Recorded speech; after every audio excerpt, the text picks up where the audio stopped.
খুব recently China একটা নতুন পদ্ধতি আবিষ্কার করছে যেখানে প্রায় তারা একর প্রতি ১০০ জন মাছ উৎপাদন করে।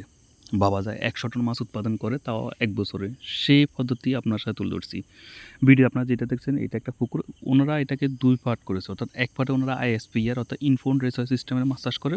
অন্য প্রান্তে তারা শুধু যে ক্রাব জাতীয় যে মাছগুলো সেগুলো চাষ করে। এই ক্রাব জাতীয় মাছগুলোকে ওনারা খাবার দেয় না। খাবার ব্যতীত ওনারা ঘাসের মাধ্যমে চাষ করে। ভিডিওর মাঝখানে যে গাছগুলো দেখতেছেন এগুলো ওনারা চাষ করতেছে। এই গাছগুলো খেয়ে মাছগুলো বড় হয় এবং এটা একটা মৎস্য চাষের নতুন বিপ্লব তৈরি করছে যে আসলে অবিশ্বাস্য ব্যবসা-বাণিজ্যে একর প্রতি ১০০ টন উৎপাদন করতে পারছে। এই পুকুরটা মূলত তাদের ভাষ্যমতে যেটা প্রায় তাদের ৪০-এর একটা প্রজেক্ট। সেখানে মাঝখান দিয়ে এরা যে আপনার একটা বাঁক তৈরি করছে। বাঁক তৈরি করে ২ পার্ট তৈরি করছে এবং এটা ভিডিওতে দেখানো হয়েছে যে এক পার্টে আপনার গাছ দিয়ে শুধু একটা গ্লাস কাপ জাতীয় মাছ তৈরি করছে। সেম পুকুরে আবার যে এতে এগুলা যে ছোটো ছোটো সেল তৈরি করছে, সেল তৈরি করে যেখানে ২৪ ঘন্টার মধ্যে ২৪ ঘন্টা এয়ারেশন সিস্টেম রাখছে এবং এখানে তারা তেলাপিয়া মাছ চাষ করছে।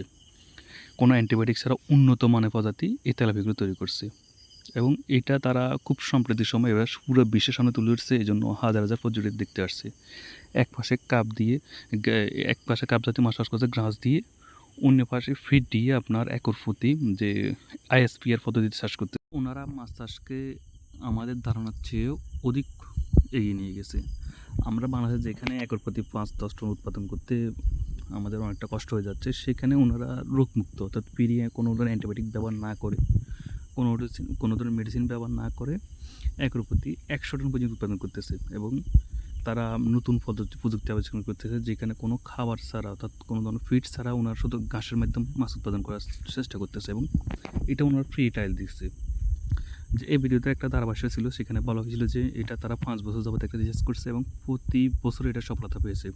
এই জন্য এটা বিশ্ববাসীর সাথে তারা উন্মুক্ত করছে এবং এই প্রযুক্তি তারা ওয়ার্ল্ড ওয়াইড ছড়িয়ে দিতে চায় এবং মাছ চাষকে অল্প জায়গার মধ্যে অধিক উৎপাদন মাছ চাষ করে এবং ফিড ছাড়া মাছ উৎপাদন করে বিশ্বকে তাদের এই প্রযুক্তি সম্পর্কে জানিয়ে দিতে পারে। আইএসপিআর পদ্ধতি আমাদের বাংলাদেশে চালু হয়েছে, তবে যে ওদের মধ্যে এতটা লাস্ট পর্যায়ে না। যে একটা ৪০ একর পুকুরের মধ্যে যে পুরো ২০ একরের মধ্যে তারা প্রায় যে ৪০ একরের মধ্যে ৪০টা সেল করেছে, যেটা আমরা সম্ভব না আমাদের পক্ষে। আমরা ৪০ একর হয়তো যে ৩ থেকে ৪টা সেল করতে পারতাম, কিন্তু এরা এমন একটা পদ্ধতি আবিষ্কার করছে যে বাদবাকি অংশে যে সেলের বাদবাকি যে অংশ সেটা ঘাস উৎপাদন করে ঘাস দিয়ে চাষ করতেছে। খুব ইন্টারেস্টিং তথ্য।